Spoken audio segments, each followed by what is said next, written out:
देख तेलंगाना,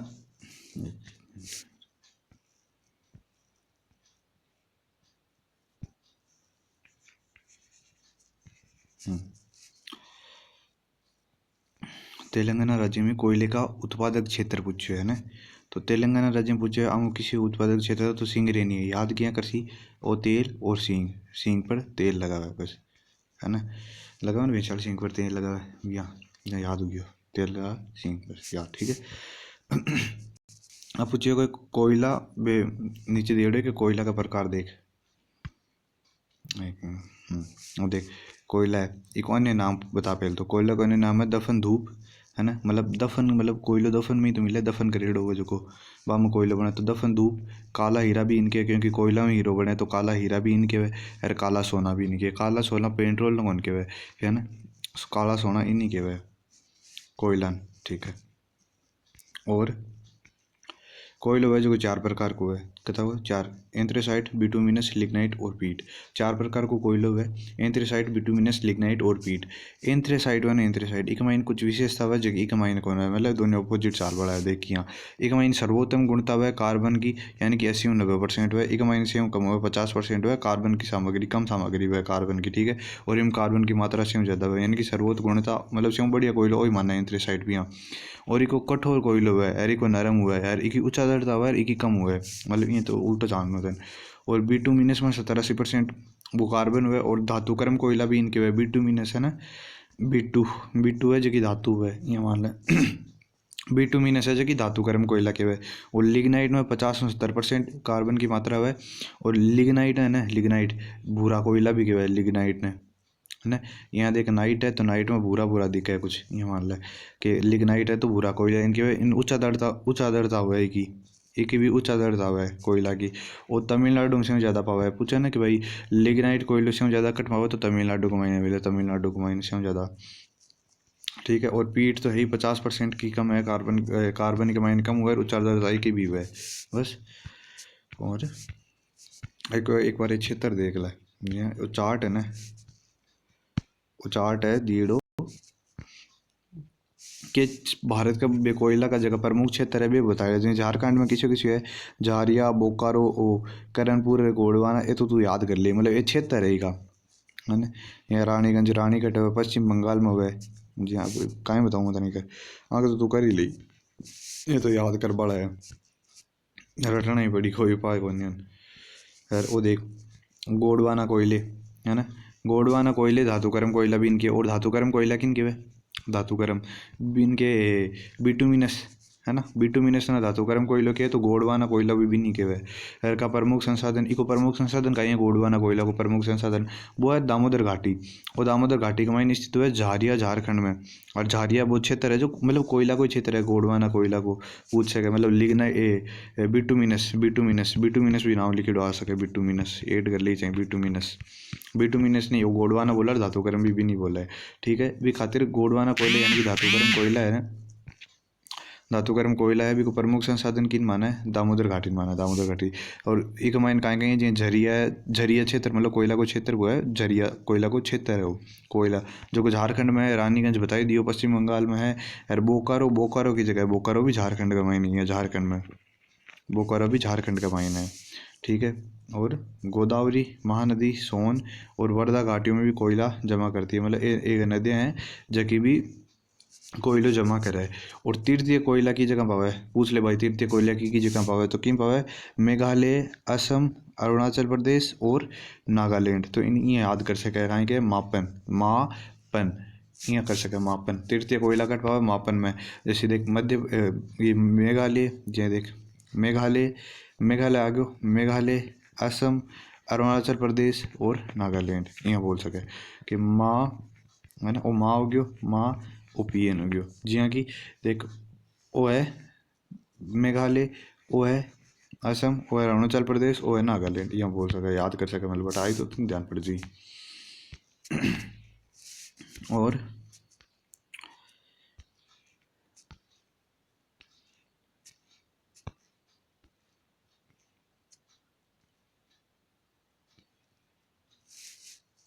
देख वो कहीं है, मतलब हम पर समझ में पड़ी ये कौन सा होता देख वो बिया रटवाड़ से हो गया है समझाए तो कहीं हो लेकिन तो कौन ध्यान में लेकिन वो रटवाड़ है जी अपक्ष को गयो बिया भी मिलान मिलान करना है तन सगला तो वो तो बाद देख लिया नीचे वही लिखे है जब समझ लीजिए और मैं नीचे लो बता दूँ तन जी अपक्ष देख अपक्ष कहीं है अपक्ष चट्टानों खनिजों और मानव निर्मित संरचनाओं का टूटना।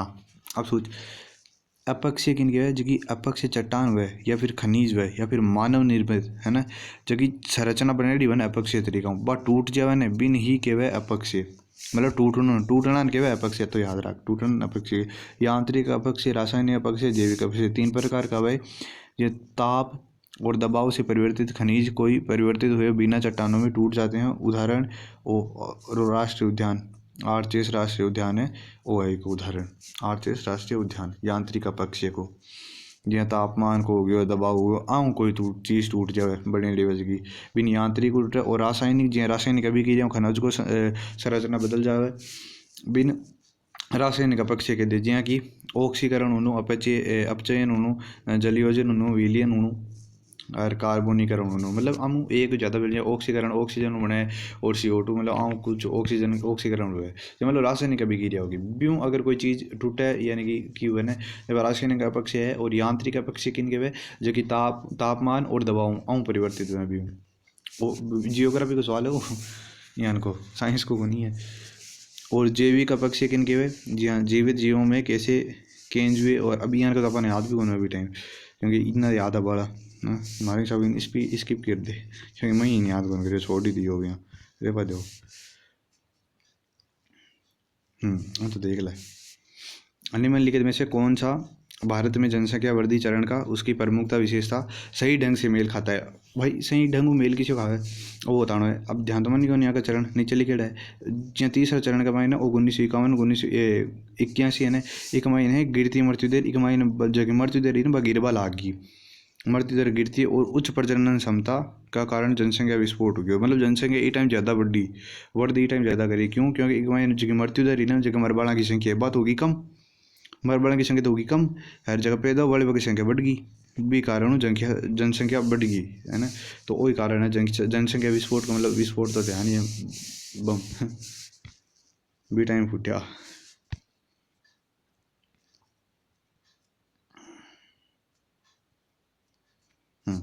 अब देख जी हाँ वो समझौते कहीं जनसंख्या सांख्यिकी संक्रमण जनसंख्यिकी संक्रमण है एक कहने को मतलब है यह सामाजिक और आर्थिक विकास के माध्यम से उच्च जन्म और मृत्यु दर वाले संक्रमण को कम जन्म और मृत्यु के समझाता है मतलब एक मॉडल निकलियो है ना जनसंख्या संक्रमण मॉडल एक अनुसार हो कहीं कि जिकी अपने समाज अपने जी आर्थिक स्थिति है भी कमाई ने जी हाँ एक तो पैदा वाले की संख्या और एक मर वाले की संख्या और जी हाँ मतलब एक तो पैदा ज़्यादा होगा हर मर गया ज़्यादा एक पैदा कम हो गया मर गया ज़्यादा आगे संख्या का संतुलन को मतलब समझा हुआ बिन ही ओ ये भी खातिर मॉडल बने मतलब कहने को मतलब वो है ठीक है।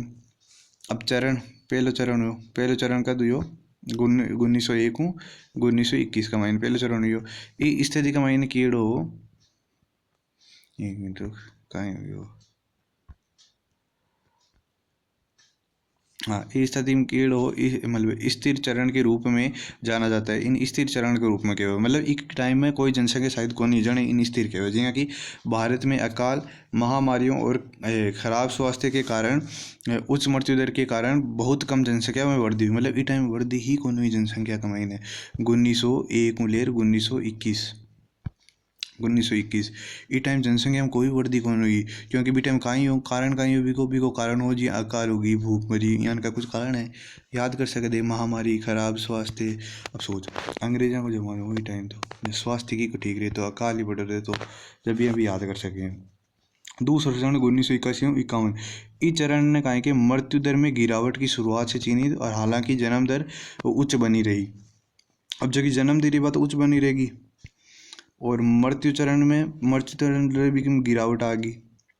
जी हाँ 8वां अंग्रेज हो जबल आ गया अब 47 तो गई 8वां तो ये टाइम अंग्रेज गया ना जना हो कहीं मृत्यु दर में गिरावट की शुरुआत मृत्यु दर में गिरावट मतलब मरबाड़ा की संख्या कम होगी बिकमाइन गिरावट आ गई और हालांकि जन्म दर अब तो यहाँ स्वतंत्र हुआ, जहाँ पे कहीं कहीं कच्ची स्वतंत्र हो चुके हैं, यहाँ पे बढ़ गया, मतलब वहाँ की जनसंख्या बढ़वा लगी थी कुछ।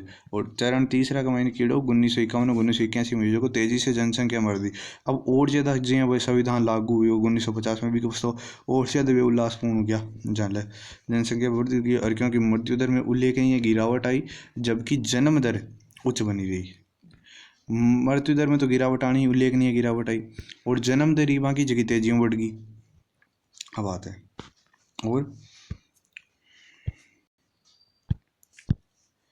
और कहीं हो जो चरण चौथा है जब 1981 के बाद इनकी बात है कि जनसंख्या बढ़ी है ना, जनसंख्या बढ़ी एक महीने कमी आई, जनसंख्या बढ़ी में तो कमी आ गई अब, क्योंकि समझ में लगी जनसंख्या बढ़ी और परिवार नियोजन और बढ़ती साक्षरता को कारण जन्म दर गिर चुकी थी, एक महीने जन्म दर गिर चुकी है, अब जन्म दर में कमी आ गई, इतना रटना पड़ी अब और ज़्यादा कहीं समझ में तुम्हें।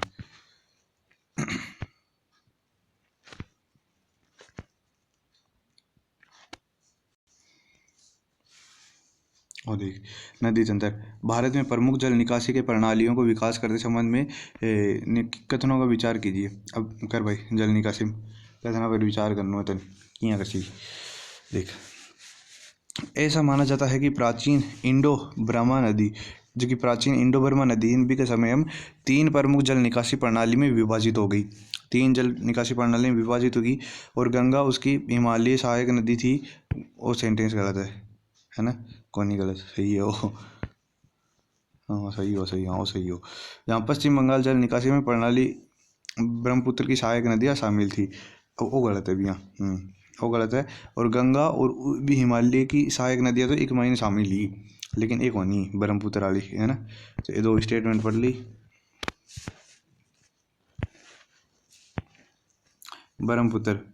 ब्रह्मपुत्र एक लंबाई कहीं है, छोड़ दे कौन याद हुआ, लंबाई एक कौन याद हुआ बाबा है ना। और एक उद्गम देख लो, उद्गम इम्पोर्टेंट है, जी हाँ चोमयुंग डोंग हिमनद या अंगसी हिमनद, तो ये तो तन पढ़ना पड़ी चोमयुंग है ना, ब्रह्मपुत्र को चोमयुंग हिमनद और अंगसी हिमनद तिब्बतों और हिमालय की पूर्व सीमा बनाती है, हिमालय की पूरी सीमा बना हुआ है, तो याद रख ठीक है ब्रह्मपुत्र नदी।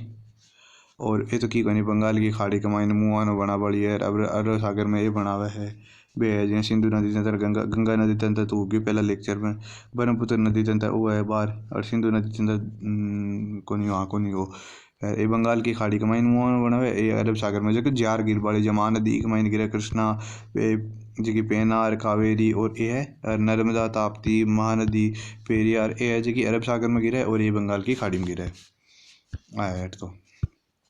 और ये ब्रह्मपुत्र यानी कि सहायक नदियाँ देख लो, बाईं ओर की सहायक नदियाँ वे है लोहित धनसिरी और दिबांग, या बाईं ओर मैं जहाँ देख रोहित हूँ याद रख इन तो रोहित हूँ याद रख ले, ये रोहित जो बाएं हाथों खाना खा रोहित हूँ लोहित ठीक है, तो बाईं और धनसिरी और दिबांग है।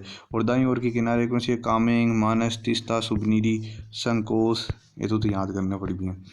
ब्रह्मपुत्र नदी नामचा बरवा तिब्बत, नामचा बरवा तिब्बत में गए हुए, ब्रह्मपुत्र नदी नामचा बरवा के हुए तिब्बत में, और तेज यू टर्न लेती है ना, नामचा बरवा तिब्बत से तेज यू टर्न ले और अरुणाचल प्रदेश में प्रवेश करती है, फिर वह दूबरी असम से दक्षिण की ओर मुड़ जाती है, फिर वह दूबरी असम से दक्षिण की ओर मुड़ जाती है। मांजुली कहीं दुनिया का सबसे बड़ा नदी द्वीप है, मांजुली दुनिया का सबसे बड़ा नदी द्वीप, और उमानंद दुनिया का सबसे छोटा नदी द्वीप का निर्माण करती है।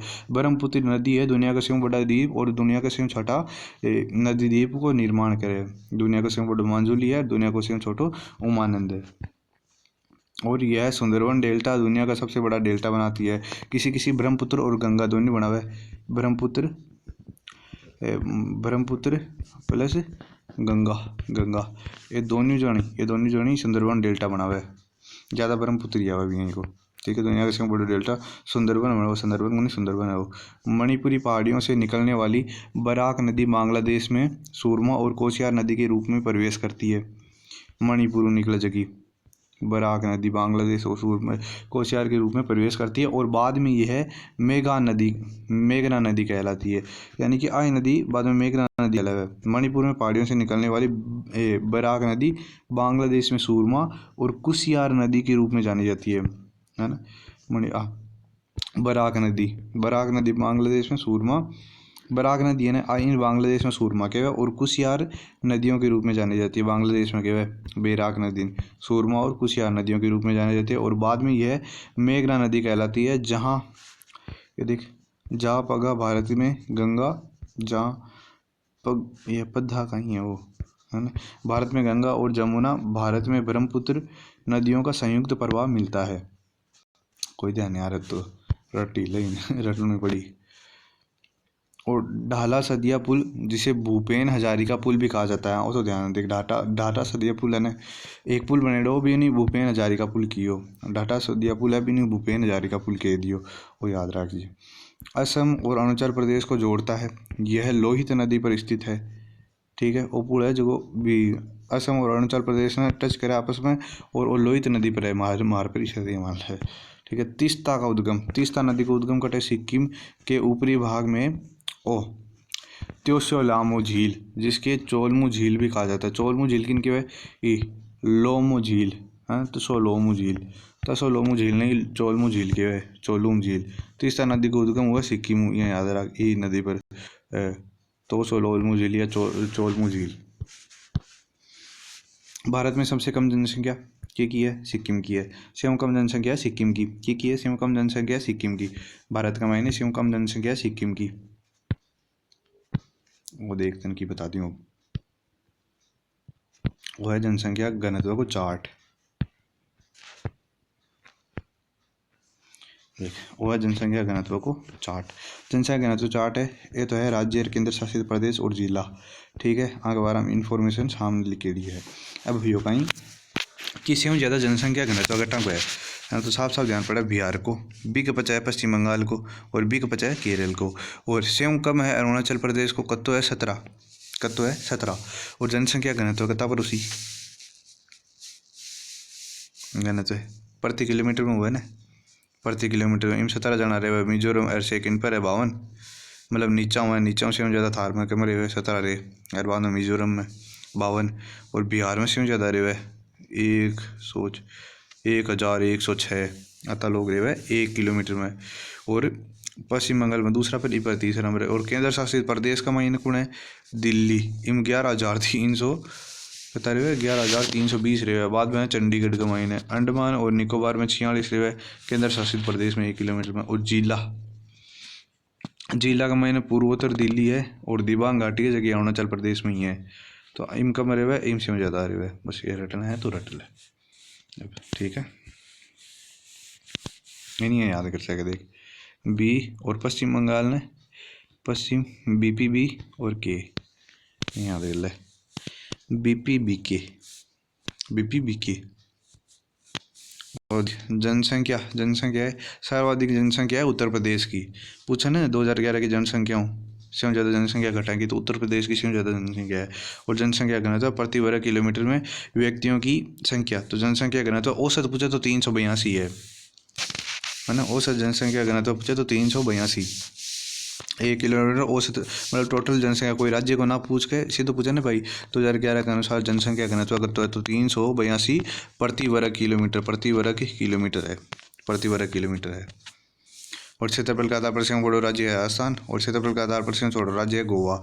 और मिजोरम बिन ओ मेलासिस बेसिन कहीं हो ये याद कर ले, मिजोरम ने मेलासिस बेसिन कहीं हो यार वो मेलासिस बेसिन याद को ना रही हो मत यार बात में। ठीक है, तो ही कर लेंगे यार देखियो कि यहाँ का किसी ने ज़्यादा खोलवा कोई फायदा होगा नहीं, मतलब पचा कम चांस है रिपीट होने का, रिपीट उसी तो कोई कर कौन सके है ना। यहाँ दिवाला और शोधन असमता संहिता जहाँ IBC है 2016 को प्राथमिक उद्देश्य कहीं हुई को, तो वो तू भाई सर जी बताइए लंबाड़ी ट्रिक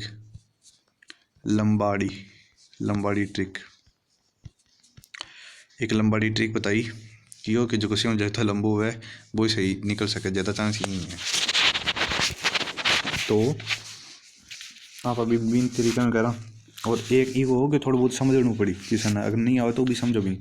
अब सोच दिवाला कोई को दिवाला निकल गया हमारे रुपये की कमी आ गई तो भी यूँ संबंधित हो सके कुछ हो, तो शेयर बाजारों तो बहु रही हो, अप्रत्यक्ष विदेशी निवेश को बढ़ा देना वो भी बहु रही हो, कम लागे चांस। स्टार्टअप, अब स्टार्टअप की बात घटाऊँ आगे, वित्तीय उत्पीड़न तो सुरक्षा ही को नहीं, एक है व्यवसाय संबंधित। अगर दीवालों की जगह निकले जब बिजनेस करे ना, बिजनेस बिग माइन दीवालों निकले है ना, तो व्यवसाय में वित्तीय संकट के समाधान की प्रक्रिया को सरल बनाना। भी टाइम दीवालों निकल जा चौका चौका को।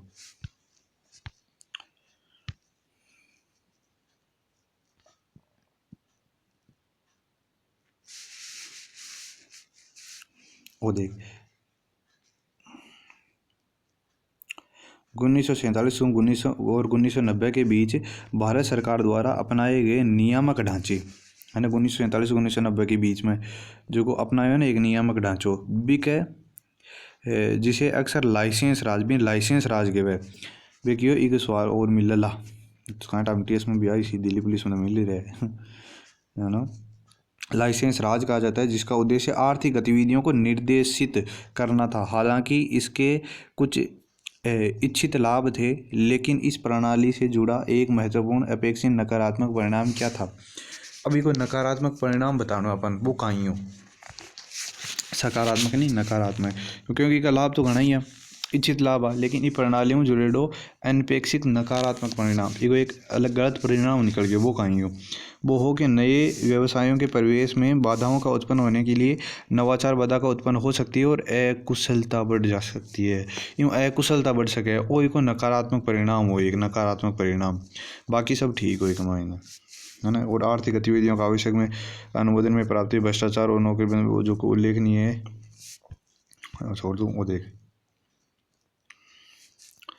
पहला औद्योगिक नीति ई टाइम आयो, बाद में आयोग 1956 में शायद भी हो ना, पहले दूसरा लेक्चर में शायद हो 1956 में, यहाँ पे हाँ जगह देख लीजिए। और इन उद्योगों को मैं 4 श्रेणियों में और भी अनुसूचियाँ 3 में बांटे भी टाइम ले ली, वो एक पढ़ ली ध्यान और ये पहले औद्योगिक नीति आयो 1948 में। एक महीने 4 श्रेणियाँ का महीने विभाजन हुई, पहली का महीने 4 श्रेणियाँ विभाजन को किसी एक महीने देख, सामरिक उद्योग, मूलभूत या प्रमुख उद्योग, नियमन एवं नियंत्रण की आवश्यकता वाले उद्योग और अन्य उद्योग। ये 4 मतलब 4 बंटिया 4 श्रेणियाँ का महीने पहला ये उद्योग नीति संकल्प को जो को 4 श्रेणियों में विभाजन हो गया। अब सामरिक उद्योग है, सामरिक मतलब सार्वजनिक सार्वजनिक क्षेत्र देख, सार्वजनिक क्षेत्र जी रेलवे, रक्षा, परमाणु ऊर्जा, ये पूरे देश की खातिर यूज में लेवे है ना। और मूलभूत या प्रमुख उद्योग, तो मूलभूत और प्रमुख उद्योग है तो ये सार्वजनिक और निजी क्षेत्र, क्योंकि अब प्रमुख है मूलभूत और प्रमुख मतलब खुद की खातिर यूज हो सके शायद है ना, तो सार्वजनिक और निजी उद्योग हो सके है ना। निजी क्षेत्र जियाँ कोयली, इस्पात, विमान, दूरसंचार यान का। और नियमन और नियंत्रण की आवश्यकता वाले उद्योग है, नियमन और नियंत्रण करे बा आवश्यकता उद्योग वाले विभाग मैंने ये एक है एलपीजी रिफॉर्म, या तो बस तो आप बीम कर लिया कुछ पूरा एक टॉपिक, लेकिन जरूरत कौन पड़े आऊँ गणेश सारे जी तो बीच बीच में।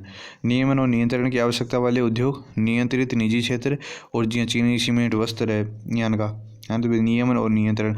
नियमन मतलब रेगुलर और नियंत्रण मतलब वहाँ पर कंट्रोल कर सका आप चीनी पर, सीमेंट पर, वस्त्र पर, ये आप मतलब यूज भी लेवा रेगुलर और पर आप कंट्रोल भी कर सका। और अन्य उद्योग आएंगे जो निजी और सहकारी क्षेत्र भी कमाई, उपभोक्ता वस्त्र लघु उद्योग, उपभोक्ता वस्तु में जो उपभोक्ता वो कोई वस्तु बना और भी लघु उद्योग है अभियान की चीज़ें एक मायना है, तो याद करना पड़ी हो कोई बन कर पाओ इन का इकोनॉमी कारी खतरनाक।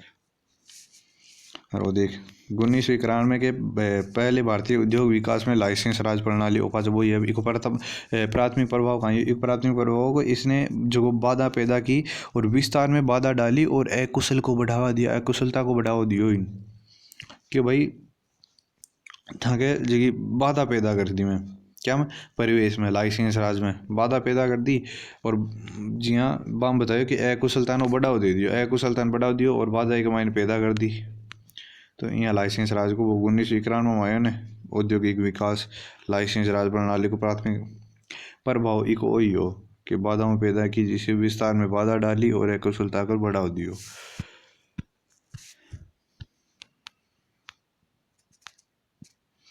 अधिक 1991 को औद्योगिक नीति के प्रमुख उद्देश्य थे औद्योगिक निर्णय लेने वाली सरकारी भागीदारी को कम करना और औद्योगिक लाइसेंस व्यवस्था को उदार और युक्ति संगत बनाना, प्रौद्योगिकी हस्ताक्षरण की भूमिका उद्योगों के क्षेत्र में विदेशी निवेश में मजबूत और प्रोत्साहन करना है।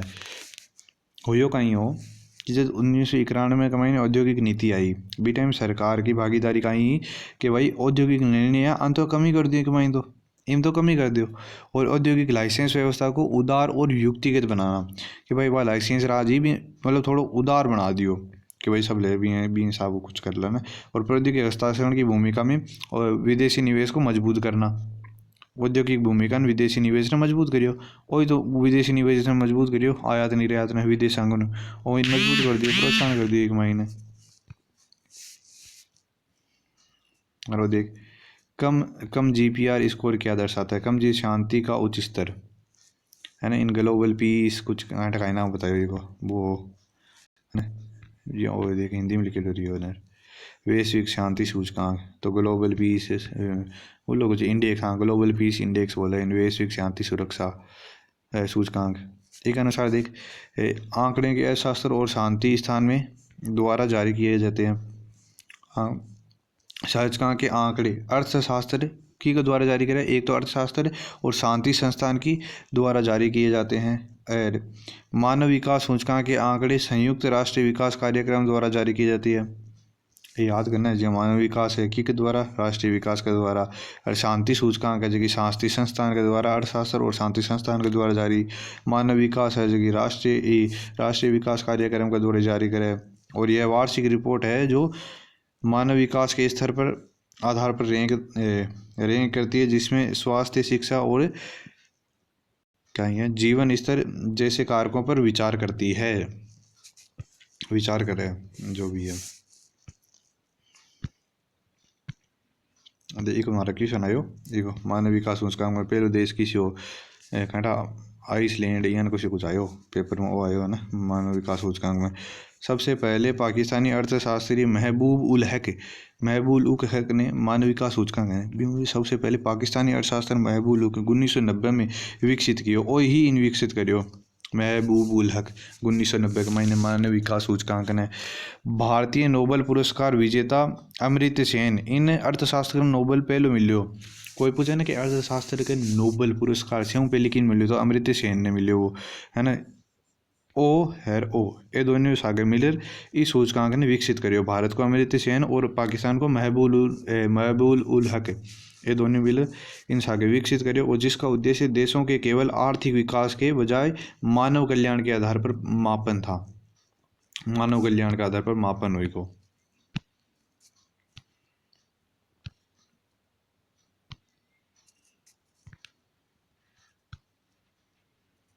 अब एक क्वेश्चन पर मैं ज़्यादा फोकस कौन करूँ हमारे पेपर में भी आयो दिल्ली पुलिस वाला अब आ रही है ना ये बार सेम डिट्टो क्वेश्चन हो।